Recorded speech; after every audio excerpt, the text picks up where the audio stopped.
Good morning students, आप सभी को। हमारा जो लेसन चल रहा है औद्योगिक क्रांति, इसमें हमने जो कल पढ़ा था शहर, व्यापार और वित्त, तो इसमें से शहर और व्यापार के दो जो पॉइंट्स थे ये हमने पढ़ लिए थे।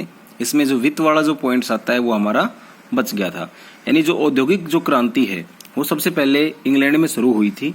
तो इंग्लैंड में शुरू होने के क्या रीजन थे, वहाँ की परिस्थितियाँ किस प्रकार से अनुकूल थी, ये सब हमने विस्तार से आपको पिछले पार्ट में इस लेसन के बताया है। तो इसमें जब औद्योगिक क्रांति हुई थी तो वहाँ क्या हुआ कि वहाँ के जो शहर थे वो डेवलप हो गए थे, उनके शहरों की जो आबादी है वो दोगुनी हो गई थी।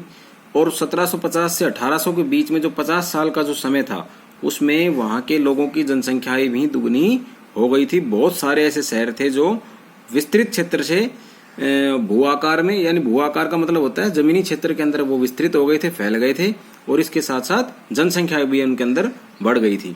जब ये सारी चीजें बढ़ रही थी तो उनका जो घरेलू और जो विदेशी व्यापार है, यानी ये जो व्यापार था ये भी बहुत ज्यादा बढ़ गया था। और जो चीजें जिस प्रकार से, जैसे इंग्लैंड जहाज के द्वारा अपने जो भी सामान है उनको, तटपोतों का ज्यादा निर्माण था, तो जहाज के द्वारा ज्यादा सामान विदेशों के अंदर वो भेज रहे थे। कौन भेज रहे थे?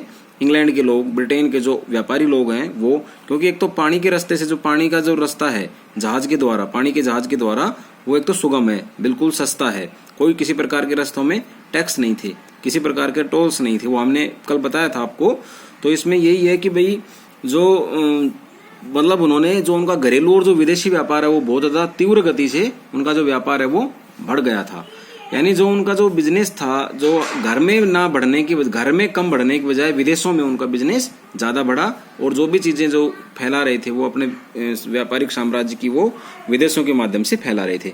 तो इसमें आज जो हम पढ़ेंगे वो है वित्तीय प्रणाली। उनकी वित्तीय प्रणाली किस प्रकार से थी, यानी जो अब अगला पॉइंट आता है इनका वित्तीय प्रणाली, यानी इनकी जो वित्तीय प्रणाली थी वो किस प्रकार से, इनका फाइनेंशियल सिस्टम है वो किस प्रकार से था, ये हम देखेंगे। कि इसमें है कि उन्होंने अपने वित्तीय प्रणाली के अंदर क्या किया इन्होंने। एक तो जो हमारे देश के अंदर, ठीक है, जो इंग्लैंड के जो लोग आए थे यहाँ पे, उन्होंने क्या काम किया कि दुनिया भर के उन्होंने टैक्स बना दिए थे। जो एक कॉलोनी बसाई थी भारत के अंदर, वो स्वतंत्र थी अपने खुद के फैसले लेने के लिए। भारत के राजाओं का या भारत की किसी प्रकार के अधिकारी का कोई कंट्रोल नहीं था। सारा जो कंट्रोल है वो इंग्लैंड की तरफ से हो रहा था। इस कारण जो इनकी वित्तीय प्रणाली है, इनको जो टैक्स सिस्टम है, पहले तो इन्होंने बाहर से लूटा, फिर उन्होंने जो बड़े बड़े भूस्वामी थे उन्होंने किसानों का शोषण किया। और इससे क्या हुआ, यहाँ से जो खनिज पदार्थ थे उनको निकाल के ले गए। इसके अलावा जो मैक्सिको जो दूसरा देश है उसकी जो खानें थी वहां से सोना चांदी निकाल के लूट ले गए। तो इस प्रकार से इन्होंने खुली लूट की थी, इनको कोई रोकने टोकने वाला नहीं था। इन्होंने अपना खुद का एक बहुत बड़ा बैंक बना लिया था जिसका नाम बैंक ऑफ इंग्लैंड था, और उस बैंक के माध्यम से ये अपने जो व्यापारिक वर्ग के जो लोग थे इनको कर्ज भी दे देते थे, नई कंपनियां खुलवा देते थे, और फिर से वो वापस लूटने का काम जारी रखते थे। तो इस प्रकार से इनका जो फाइनेंशियल जो सिस्टम था, जो वित्तीय प्रणाली थी, बहुत ज्यादा मजबूत हो गई थी। किनकी? अंग्रेजों की। अब इसमें आगे पढ़ेंगे हम। औद्योगिकीकरण के प्रोत्साहन में वित्त की उपलब्धता एक प्राथमिक आवश्यकता थी। यह मुख्य रूप से दो स्रोतों से उपलब्ध हुआ। यानी इनको जो वित्त है या जो पैसा है, जो धन है, ये कौन से दो स्रोत थे जिनसे इनको मिला। सबसे पहला था इसका आंतरिक शोषण। आंतरिक शोषण विशेष तौर पर भूस्वामी द्वारा किसानों का शोषण, यानी इनके जो जहां भी ये राज करते थे, जो इंग्लैंड के जो लोग हैं, जो अंग्रेज जो हैं, इन्होंने बहुत सारे देशों के ऊपर अपना राज्य स्थापित कर रखा था। और वहां पर जो भूस्वामी थे, बड़े बड़े जो भूस्वामी थे, जमीनों के जो मालिक थे, उन्होंने किसानों का शोषण किया और उनकी जो पैदावार है वो ज्यादा अपने पास रख ली। थोड़ी बहुत उनको खाने पीने का सामान या पैदावार दे करके उनको खुश कर देते थे, और वो सारी पैदावार बेच करके उनको वो अपना धन बढ़ाते थे। दूसरा है बाह्य लूट। बाह्य लूट जिसका संबंध औपनिवेशिक दबदबे से था। औपनिवेशिक दबदबे जैसे विदेशों में अलग अलग प्रकार की इन्होंने अपनी कॉलोनियां बसा ली थी, और वहां पे जाकर के इन्होंने उस क्षेत्र की, उस देश की जो भौतिक संपदा थी, जो खनिज जो संपदा थी, उसको लूट करके इन्होंने बहुत ज्यादा बना लिया था। अब आता है इसमें भूस्वामी भूमि के किराए से प्राप्त धन को स्टॉक मार्केट में लगा रहे थे। स्टॉक मार्केट जो इनका जो है वो बहुत पहले से, कब? 18वीं और 19वीं जो इनकी सदी थी उनमें ही इन्होंने स्टॉक मार्केट शुरू कर दिया था। और जो किराए से प्राप्त धन को, ठीक है, वो स्टॉक मार्केट में लगा रहे थे। इसके अतिरिक्त इंग्लैंड के लोग भी अपने बचतों को उद्योग में लगा रहे थे। फिर भी बाह्य लूट के बिना उद्योगों के लिए पूंजी जुटा पाना ब्रिटेन के लिए शायद संभव नहीं था। उसकी कंपनियों ने अफ्रीका से अमेरिका को होने वाले दास व्यापार में मुनाफा कमाया। मैक्सिको की खानों से सोना चांदी निकाल कर लाया गया। भारत जैसे गुलाम देशों के किसानों से लगान के रूप में धन की सीधी लूट की गई। आपने कुछ समय पहले एक फिल्म आई थी लगान, ठीक है, उस लगान फिल्म के अंदर ये जो लगान शब्द आया है, इसके लिए मैं बता रहा हूं, लगान का मतलब होता है टैक्स या कर। तो लगान जो फिल्म है वो इसी स्थिति के ऊपर दिखाया गया है कि भाई किस प्रकार से वो हमारे यहाँ जो किसान थे उनसे किस प्रकार से, तो उन्होंने क्या किया कि जो टैक्स था वो यहाँ के किसानों से लूट करके वो ले जाते थे।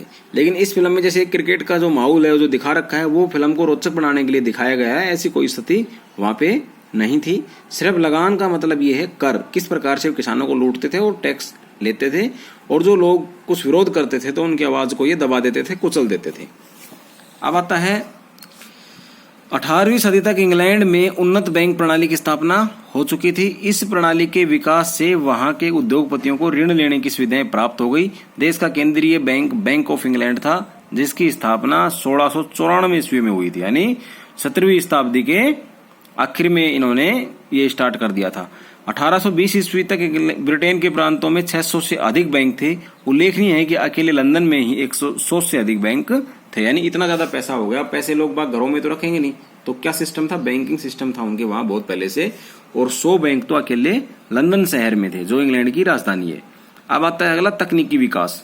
तकनीकी विकास इनका किस प्रकार से हुआ? वस्तुतः औद्योगिक परिवर्तन विज्ञान एवं तकनीक क्षेत्र में हुए आविष्कारों तथा मशीनों के प्रयोग से आया। 18वीं शताब्दी के अंत में तो तकनीकी आविष्कारों की एक श्रृंखला शुरू हो गई थी।